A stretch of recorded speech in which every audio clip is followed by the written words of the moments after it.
अगर मैं आपसे कहूं कि इस दुनिया में एक ऐसी जगह है जहां तापमान -60 डिग्री सेल्सियस तक गिर जाता है, जहां सांस लेना भी एक जंग है, जहां हर कदम पर मौत दरवाजा खटखटाती है और उस जगह पर आज भी हजारों भारतीय जवान तैनात हैं, तो आप यकीन करेंगे, यही है सियाचिन, दुनिया का सबसे ऊंचा और सबसे खतरनाक बैटलफील्ड। और आज की कहानी उस एक रात की है, 25 अप्रैल 1984, जब भारत ने एक ऐसा दांव खेला जो इतिहास बदल देने वाला था। सियाचिन ग्लेशियर, ये नाम सुनते ही जहन में आती है बर्फ, ऊंचाई और खामोशी। लेकिन इस खामोशी के पीछे छुपी है एक ऐसी सच्चाई जिसे बहुत कम लोग जानते हैं। सियाचिन ग्लेशियर काराकोरम पर्वत श्रृंखला में स्थित समुद्र तल से लगभग 5400 मीटर यानी 18,000 से 20,000 फीट की ऊंचाई पर है। ये दुनिया का दूसरा सबसे बड़ा नॉन पोलर ग्लेशियर है, 76 किलोमीटर लंबा। लेकिन इसे सिर्फ एक ग्लेशियर मत समझिए, ये एक स्ट्रेटेजिक मास्टरपीस है। जो देश सियाचिन को कंट्रोल करता है वो 3 देशों की मूवमेंट्स को एक साथ देख सकता है, इंडिया, पाकिस्तान और चाइना। ये एक नेचुरल वॉच टावर है, इतनी ऊंचाई पर इतनी ताकत के साथ। और यही वजह थी कि 1984 में 2 देश इसे पाने की होड़ में थे। यहाँ ऑक्सीजन इतनी कम है कि एक ट्रेन्ड सोल्जर भी बिना एक्लाइमेटाइजेशन के कुछ ही मिनटों में बेहोश हो सकता है। Altitude sickness, frostbite, hypothermia, यहाँ दुश्मन से पहले मौसम मारता है। और फिर भी इस ग्लेशियर पर आज भी तिरंगा लहरा रहा है। वो कैसे? इसी कहानी का जवाब है ऑपरेशन मेघदूत।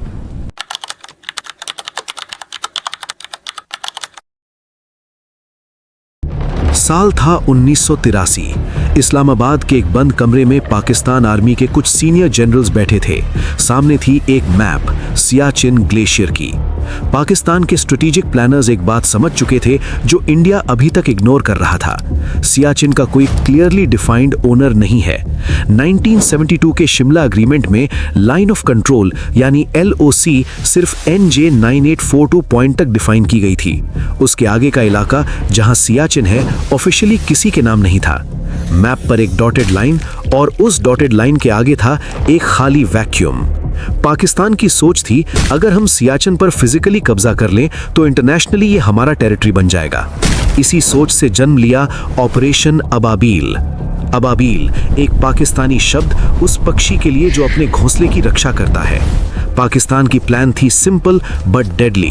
अपनी स्पेशल फोर्सेस को सियाचिन के की पासेस पर डिप्लॉय करो। सियाला, बिलाफोंडला और ग्योंगला, इन 3 स्ट्रेटेजिक पॉइंट्स को कैप्चर करो और एक बार तुम्हारे जवान वहां पहुंच गए तो इंडिया के लिए उन्हें हटाना प्रैक्टिकली इम्पॉसिबल होगा। पाकिस्तान ने तैयारी शुरू की। यूरोपियन कंपनी से हाई ऑल्टीट्यूड गियर ऑर्डर किए गए, specially design jackets, boots, tents, सब कुछ जो -60 डिग्री में सरवाइव करने के लिए चाहिए। और यही ऑर्डर्स पाकिस्तान की सबसे बड़ी गलती साबित हुई, क्योंकि इन्हीं ऑर्डर्स को ट्रैक कर रही थी एक इंडियन एजेंसी, नाम था raw.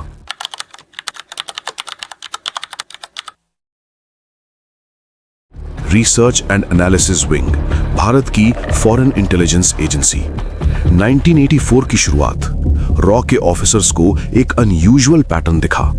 European mountaineering equipment companies, Germany, France, UK, इन सबसे सडनली बड़े बड़े ऑर्डर्स आ रहे थे पाकिस्तान की तरफ से। High altitude tents, Arctic grade sleeping bags, extreme cold weather jackets. ये ऑर्डर्स नॉर्मल नहीं थे। पाकिस्तान एक डेजर्ट और प्लेन्स कंट्री है। उनकी आर्मी को इस स्केल पर हाई एल्टीट्यूड गियर की क्या जरूरत? रॉ के एनालिस्ट्स ने डॉट्स कनेक्ट किए और जब वो पिक्चर सामने आई तो दिल्ली में अलार्म बेल्स बज उठी। पाकिस्तान सियाचिन की तरफ बढ़ रहा है। रॉ की इंटेलिजेंस रिपोर्ट सीधे पहुंची प्राइम मिनिस्टर इंदिरा गांधी के पास। मिसेस गांधी ने वो रिपोर्ट पढ़ी, एक पल के लिए रुकी और फिर उन्होंने एक सवाल पूछा, हमारे पास कितना वक्त है? जवाब था, हफ्ते, शायद दिन। उसी वक्त एक फैसला हुआ, इंडिया पहले पहुंचेगा। जनरल KV कृष्ण राव, उस वक्त आर्मी चीफ को बुलाया गया और शुरू हुई सबसे गुप्त, सबसे तेज, सबसे ऊंची मिलिट्री ऑपरेशन की प्लानिंग। एक बात और, इस ऑपरेशन की प्लानिंग इतनी सीक्रेट थी कि खुद इंडियन आर्मी के बहुत कम ऑफिसर्स को पता था। सिक्योरिटी इतनी टाइट थी कि ऑर्डर्स लास्ट मिनट में दिए गए, क्योंकि एक भी लीक और पाकिस्तान पहले पहुंच जाता।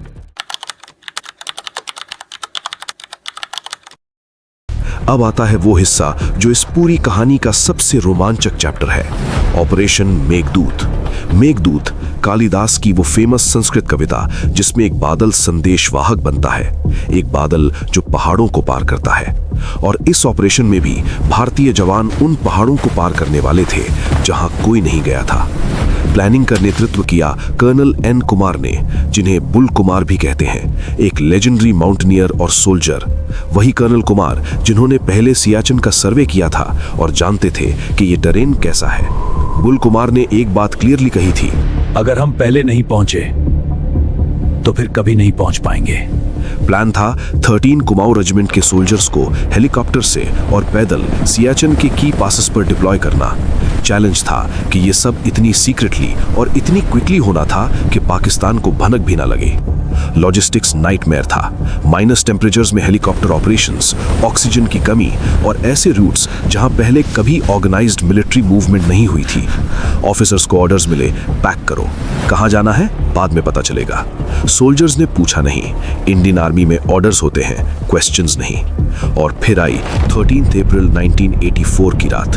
पहली कंपनी ने मूवमेंट शुरू की, ले से ग्लेशियर्स के रास्ते उन हाइट्स की तरफ जहां सांस लेना मुश्किल था। हर कदम पर बर्फ, हर पल पर डेंजर, और सोल्जर्स बढ़ते रहे।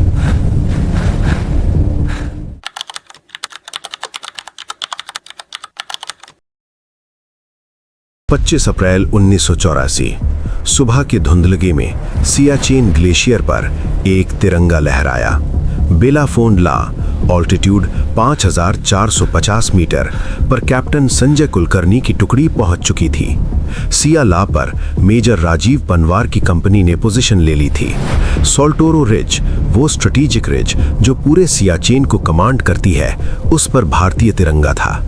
और उस वक्त पाकिस्तान को पता ही नहीं था। यह ऑपरेशन इतनी साइलेंटली, इतनी ब्रिलियंटली एग्जीक्यूट हुआ था कि जब पाकिस्तान को एहसास हुआ तब तक बहुत देर हो चुकी थी। पाकिस्तान ने कुछ दिनों बाद अपनी फोर्सेस भेजी, लेकिन तब तक इंडिया उन सभी की पॉइंट्स पर था। पाकिस्तान की फोर्सेस को लोअर पोजीशंस मिली, नीचे डिसएडवांटेज्ड। और यहाँ एक और फैक्ट जानिए जो आपको शॉक करेगा। पाकिस्तान का ऑपरेशन अबाबील, जो सियाचिन पर कब्जे के लिए प्लान था, उसकी फाइनल डेट थी मई 1984। भारत ने अप्रैल में कर दिया। इंडिया के पास सिर्फ कुछ हफ्तों की विंडो थी और उसने वो विंडो परफेक्ट यूज की। अगर रॉ की इंटेलिजेंस एक हफ्ते लेट होती, अगर जनरल कृष्णा राव ने एक दिन और सोचा होता, अगर वेदर ने कोऑपरेट न किया होता, तो आज सियाचिन पर पाकिस्तान का झंडा होता। लेकिन ऐसा नहीं हुआ, क्योंकि भारत ने सही वक्त पर सही फैसला किया। और यही है ऑपरेशन मेघदूत की सबसे बड़ी जीत।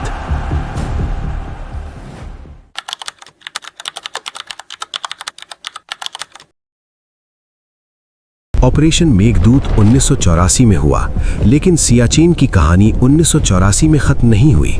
वो कहानी आज भी जारी है। आज 2024 में सियाचिन पर भारतीय जवान तैनात हैं, हर दिन, हर रात, हर मौसम में। जरा सोचिए उनकी जिंदगी कैसी होती है। सियाचिन पर एवरेज टेम्परेचर -20 से -60 degree Celsius, wind speed 150 kilometre प्रति घंटे तक, ऑक्सीजन लेवल मैदानी इलाकों के मुकाबले आधे से भी कम। एक सोल्जर की पोस्टिंग यहाँ होती है 90 दिन। 90 दिन इस नर्क में। उनके खाने को पहुँचाना हेलीकॉप्टर से होता है और कई बार वेदर की वजह से वो भी नहीं हो पाता। फ्रॉस्ट बाइट इतनी कॉमन है कि यहाँ पोस्टिंग्स के बाद कई जवानों की उंगलियां, पैर, कभी-कभी पूरे हाथ पैर काटने पड़े हैं। स्नो ब्लाइंडनेस, जहाँ तेज बर्फ की रिफ्लेक्शन से आंखें टेम्परेरली या परमानेंटली डैमेज हो जाती हैं। एवलांच, अचानक, बिना वार्निंग के। और इन सब चैलेंजेस के बावजूद वो जवान वहाँ है। क्यों?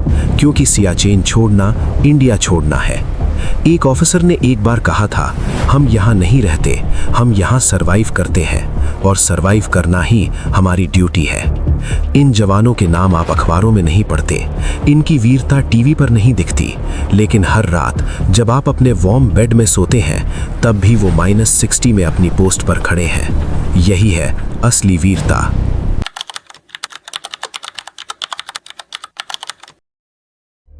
अब आते हैं उस सवाल पर जो हर कोई पूछता है, सियाचिन पर इतना खर्च क्यों, क्या जरूरत है? आंकड़े सुनिए। भारत सियाचिन को मेंटेन करने पर हर दिन लगभग 5 करोड़ रुपए खर्च करता है, साल में करीब 1800 करोड़ रुपए। 1984 से अब तक लगभग 8000 से ज्यादा जवान सियाचिन में शहीद हुए हैं और इनमें से ज्यादातर दुश्मन की गोली से नहीं, मौसम से मरे। एवलांच, हाइपोथर्मिया, एल्टीट्यूड सिकनेस, यही है सियाचिन का असली दुश्मन। तो क्या ये सब वर्थ इट है? इसका जवाब समझने के लिए एक मैप देखिए। सियाचिन ग्लेशियर काराकोरम पास के नजदीक है। यह वही इलाका है जहां इंडिया, पाकिस्तान और चाइना तीनों मिलते हैं। अगर पाकिस्तान सियाचिन ले लेता तो वो चाइना से डायरेक्टली कनेक्ट हो जाता अक्साई-चिन के रास्ते। चाइना और पाकिस्तान का मिलिट्री कॉरिडोर इंडिया के लद्दाख की नॉर्दर्न बाउंड्री पर डायरेक्टली। इसका मतलब इंडिया को 2 फ्रंट वॉर में और भी ज्यादा डिसएडवांटेज। सियाचिन वो लॉक है जो इस कॉरिडोर को बंद रखता है। और दूसरी बात, रिवर्स। सियाचिन ग्लेशियर से निकलती है नुब्रा रिवर और नुब्रा श्योक में मिलती है और श्योक इंडस में। सियाचिन का पानी डायरेक्टली इंडिया के सबसे इंपॉर्टेंट रिवर सिस्टम को फीड करता है। जो कंट्री सियाचिन कंट्रोल करती है वो इस वाटर सिस्टम को कंट्रोल करती है। अब सोचिए, क्या ये वर्थ इट है? हाँ, हर पैसा, हर जान, हर त्याग। ऑपरेशन मेघदूत ये सिर्फ एक मिलिट्री ऑपरेशन नहीं था, ये एक लेसन था। Intelligence matters, speed matters, decision matters. General Krishna Rao ने जो डिसीजन लिया, उस एक डिसीजन ने इंडिया की ज्योग्राफी हमेशा के लिए सिक्योर कर दी। Colonel N Kumar, snow leopard, जिन्होंने उस इम्पॉसिबल टेरेन को पहले सर्वे किया, पहले समझा, उनकी वो नॉलेज ही इंडिया का सबसे बड़ा वेपन बनी। और वो हजारों जवान जिन्होंने उस रात, उस बर्फ में, उस ऊंचाई पर बिना किसी को बताए, बिना किसी फेम के अपना कर्तव्य निभाया। उनके लिए कोई अवार्ड नहीं आया, कोई बड़ा सेलिब्रेशन नहीं हुआ, लेकिन उनकी वजह से आज सियाचिन पर तिरंगा है और तिरंगा रहेगा। जय हिंद, वंदे मातरम।